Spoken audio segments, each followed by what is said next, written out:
Hi there, my name's Jo Bowtell and I'm a professor in Sport and Health Sciences at the University of Exeter, where I teach on a range of different undergraduate and postgraduate programmes in exercise and sport science and in nutrition. In my research, I'm particularly interested in how we use nutrition and exercise to support the population to age more healthily, so how we can live longer and healthier lives. And in particular also, I'm interested in how nutrition can be used to support athlete performance.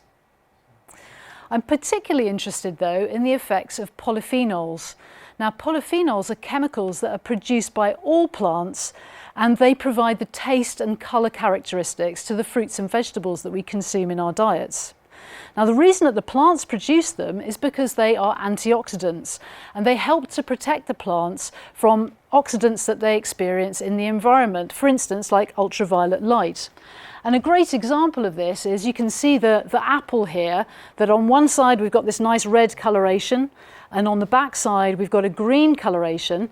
And now this red colour is produced by the polyphenols that the apple has produced and laid down in this area of the apple, which is going to be the sunny side of the apple. So when this was growing on the tree, I would bet my bottom dollar that this was the sunny side, the south-facing side of the apple. And so the polyphenol has been laid down to help to protect the flesh underneath from the ultraviolet radiation and to prevent the oxidizing damage that might occur due to that ultraviolet radiation. There are other examples that we can provide as well of where plants use this mechanism. So in seeds, for instance. So this is a snapshot from a field near me that I took a few days ago, or a few snapshots. And what you can see here are a range of different seeds. So here are some grasses, some nasty stinging nettles, and some other weeds within the field. And you can see that the seeds have this kind of purpley or reddy coloration. And again, this is derived from the polyphenols or anthocyanins that the plants are producing in the seeds to help to protect them from the ultraviolet radiation. And this is obviously really important because the seeds contain the genetic material that's going to produce the next generation of plants. Now it's also at the other end of the lifespan as well. So here we see the fabulous autumn spectacle that we get every year when we get this display of reds and oranges and golds within the leaves of trees in autumn. And again, this is produced because of the polyphenols and again anthocyanins that are present within these aging leaves. And these anthocyanins again help to protect the leaves from the ultraviolet radiation and help them to function all the way through to the point at which they drop off the plant in the fall. And it's actually a technique that we use ourselves to some extent as well. So it's a very similar principle here where you can see this, our tan cyclist legs here. And this is produced by the melanin that the cyclists are producing in their legs. And that's helping to protect the skin from ultraviolet radiation because they also have, the melanin also has an antioxidant property very similar to the polyphenols. Now, there are many thousands of different types of polyphenols that are present within plants, within fruits and vegetables. And what I'm showing you on this slide here is a particular class of polyphenol called the flavonoids. And within the flavonoids, again, you can see there are lots of different subfamilies within the flavonoid group of polyphenols. But all of the polyphenols have a common chemical structure, which is what allows them to be classed as polyphenols. And what they have is they have this ring structure within their chemical structure. This is known as a phenolic ring, hence the term polyphenol. And they also have two hydroxyl groups at least, so this oxygen and hydrogen containing groups. And that chemical structure defines them as being polyphenols. And it's also that chemical structure that gives them their antioxidant properties, both for the plants and, as we'll see shortly, also for us when we consume them. And the blend of polyphenols that are contained within different fruits and vegetables is quite different, both in terms of the amount of polyphenols, but also the blend of different polyphenols that are present within them. And you can see here, for example, the anthocyanidins here are really plentiful within the cherries and the berries, whereas within cacao or chocolate, then we have very high levels of these flavonols present within them. And this is really important because not only do polyphenols provide the colour characteristics, as we've seen in some of the earlier content, they also have an important role in determining the taste of fruits and vegetables that we consume. So the blend and amount of polyphenols will influence how something tastes. And we can actually manipulate that by changing the growing conditions. So the amount of water that the plant is exposed to, the amount of sunlight, the soil composition and content, all of these factors will influence the amount and blend of polyphenols contained within them, and therefore also the taste of those particular fruits and vegetables. And this is something that we can exploit. So the wine buffs amongst you may be familiar with the concept of the terroir of a wine, cheers, and this is also exploiting the growing conditions of the grape. So depending on the environment of the vineyard, the sunlight exposure and water and soil composition and so on, that's going to influence the blend and amount of polyphenols that are contained within the grape, and that will also therefore influence the taste of the wine that is ultimately produced from those grapes. Now, of course, it's producing tasty food and drink is incredibly important, and I certainly love my food and maybe the odd tipple every now and again. But the main reason that I'm particularly interested in polyphenols in fruits and vegetables is what the effects are when we consume them in their diet. So how do they influence the way in which our bodies function? Now, we know that diets that are high in fruits and vegetables are good for our health. We know that if we consume diets that are high in fruits and vegetables, we have a reduced risk of developing conditions like cardiovascular disease, diabetes, and some types of cancer. And we know that the polyphenols contained within those fruits and vegetables are an important component of why fruits and vegetables are good for us. And that's partly related, of course, to the fact that the polyphenols serve as antioxidants for the plants, protecting them against ultraviolet radiation. But in addition to that, when we consume them, they also act as antioxidants, and they can also have anti-inflammatory effects as well within our bodies. Now, when we consume a cherry, such as we see here in this slide, only about 5 to 10% of the polyphenols contained within that cherry can actually be absorbed into the bloodstream to then provide those antioxidant and anti-inflammatory effects.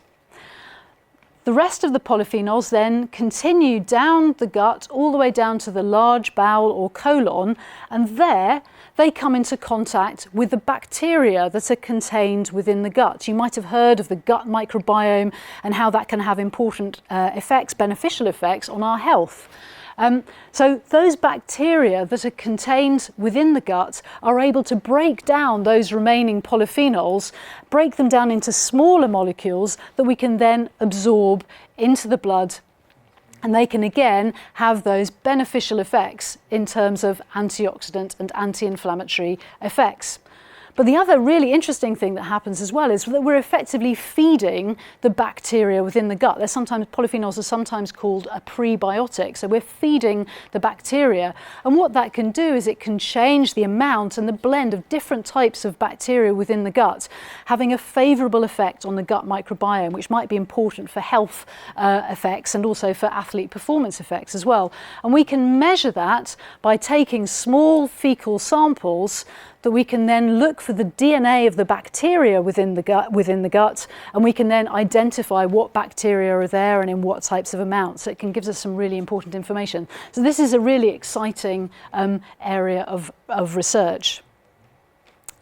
Now, bearing in mind these anti-inflammatory and antioxidant effects of these fruits and vegetables, cherries and berries, chocolate and so on, all of these lovely tasting fruits and vegetables, these antioxidant and anti-inflammatory effects mean that they can have lots of benefits for us. So they can support healthy aging at one end of the spectrum, so help us to live longer and healthier lives.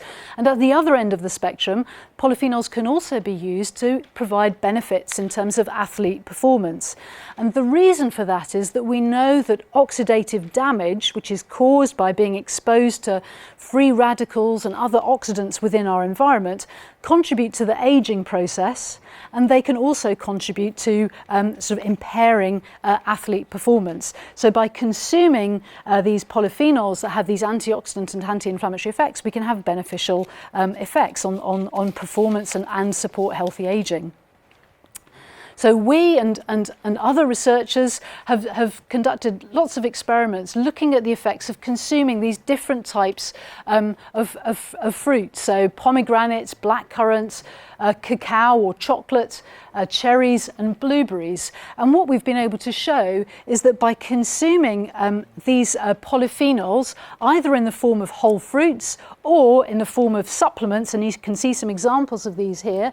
So this is a concentrate of a blueberry. So within this glass, believe it or not, is the equivalent of around 300 grams of blueberries, all in the form of a concentrate, whereas in this glass here, you have the equivalent of about 250 grams of tart cherries or sour cherries. So all of which are really rich in polyphenols. And we have shown that consumption of these supplements is able to improve recovery from intensive exercise that might cause muscle damage. And this is really important for athletes when they're competing in a tournament setting where they might have really limited amounts of time to recover before they need to repeat their performance. We've also shown that polyphenols can be helpful in terms of supporting athlete performance. So an example of a study that we've done is we asked athletes to consume a tart cherry supplement, this time in the form of a capsule. So this is packed full of freeze-dried cherry powder. And we asked our athletes, our cyclists, to consume these supplements for a period of 7 days and then to complete a 15-kilometre time trial. And what we found was that the cyclists were able to complete that time trial 4% faster when they'd consumed the tart cherry supplement compared to a placebo supplement. And the reason that we think that this might happen, one of the reasons, is obviously the antioxidant effects. And we think that one of the ways in which this works might be to improve the supply of oxygenated blood to the exercising muscle. So these antioxidant effects seem to have a beneficial effect on blood vessel function. Now, the brain is an example of another organ that is very highly vascular, so it has a very high requirement for blood. And in fact, although the brain represents only about 2% of our body weight, about 15 to 20% of our blood flow at any one time is being delivered to the brain. Now, unfortunately, we know that as all of us age, we unfortunately tend to experience some deterioration, some decline in our cognitive function. And this might be experienced as a little bit more forgetfulness, all the way through to difficulties in operating in our modern world. But we were interested to see whether polyphenols, because of all of these beneficial effects that I've described, might be able to improve cognitive function in healthy older adults. And what we asked our healthy older participants to do was we asked them to consume a blueberry supplement, very similar to the supplements that I showed you earlier on, every day for a period of 12 weeks. And we took some measurements from them before and after that. And another group of participants took a placebo supplement. And what we found was that the participants who were consuming the blueberry supplement experienced a significant improvement in their working memory, which was obviously really exciting for us. What we also did in this study was we used a magnetic resonance imaging scanner using a particular technique called arterial spin labeling, and this allows us to measure the amount of blood that is being delivered to the brain. So coming back to that vascular effect. And basically how the technique works is the magnet within the scanner is able to magnetically tag the blood as it's coming into the brain, and that allows us to then visualize that blood as it is perfusing and bathing all of the cells of the brain in that blood. And that's the image that you can see here on the screen. So the brighter areas are the areas of higher blood flow. So we can then quantify the amount of blood in the brain at any one time. And what we found again is that our participants who consumed the blueberry supplement experienced a significant improvement in the perfusion of the brain with blood, so a higher amount of blood within the brain. So I hope that this introduction to polyphenols and to the human health and performance benefits associated with eating them, will encourage you to eat your 5 a day, or maybe even your 10 a day, which would be even better for you, and possibly might encourage you to study nutrition or sports science or human physiology related field. Thanks very much.